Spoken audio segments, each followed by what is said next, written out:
Hi అండి, అందరికీ నమస్కారం. ఈరోజైతే మసాలా వడలు ఎలా ప్రిపేర్ చేయాలో చూద్దాం. మసాలా వడలు అనగానే స్ట్రీట్ సైడ్ బండి మీద మసాలా వడలు ఉంటాయి కదండి, భలే టేస్ట్గా ఉంటాయి.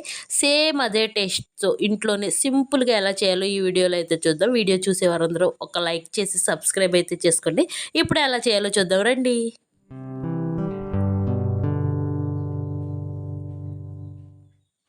శనగపప్పు అయితే ఒక 6 గంటల వరకు నానబెట్టుకొని శుభ్రంగా కడిగేసుకొని నీళ్లు మొత్తం ఆర్చేసుకోవాలండి. నీళ్ళు అసలు ఏమీ ఉంచకూడదు. చక్క మిక్సీ జార్లో వేసేసుకొని శనగపప్పుని ఉప్పు, పచ్చిమిరపకాయలు, అల్లం ముక్కలు, అలాగే కొంచెం ధనియాలు, అలాగే మిరియాల తర్వాత సోంపు కూడా వేసుకోవాలండి. సోంపు వేస్తే మంచి అరోమాతో పాటు టేస్ట్ అయితే భలే ఉంటుంది. ఇలా కచ్చా పచ్చాగా వాటర్ అస్సలు యాడ్ చేసుకోకుండా మిక్సీ అయితే పట్టేసుకోవాలి. ఆ తర్వాత ఉల్లిపాయ ముక్కలు, అలాగే దీనికి చాలా మంచి టేస్ట్ని ఇవ్వడానికి తోటకూర అండి. తోటకూరని సన్నగా తరిగేసి వాటర్ ఏమీ లేకుండా చక్క డ్రైగా ఈ పిండిలో అయితే మనం మిక్స్ చేసేసుకోవాలన్నమాట.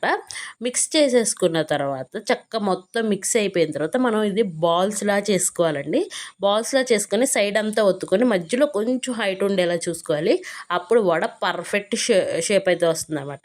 పొయ్యి మీద బండి పెట్టేసుకొని ఆ తర్వాత ఆయిల్ హీట్ చేసేసుకొని నెమ్మదిగా మనం తయారు చేసుకొని ఈ వడలను అయితే వేసేసుకోవాలన్నమాట. వేసుకొని అటు ఇటు టర్న్ చేసుకుంటూ చక్కగా వేయించేసుకోవాలి. మంటనైతే మీడియం టు సిమ్లోనే ఉంచుకోవాలి. ఎందుకంటే ఇవి మందంగా ఉంటాయి కాబట్టి పైన ఎగిపోయి లోపల ఉండకుండా చక్కగా మంటను మీడియం టు సిమ్లో ఉంచుకొని చక్కగా వేసేసుకోవడమేనండి.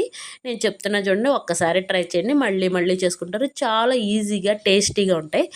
ఇన్నిసార్లు చెప్తున్నాను అనుకోద్దు, ఒక్కసారి లైక్ అండ్ ఒక్క సబ్స్క్రైబ్ కూడా చేసుకోండి.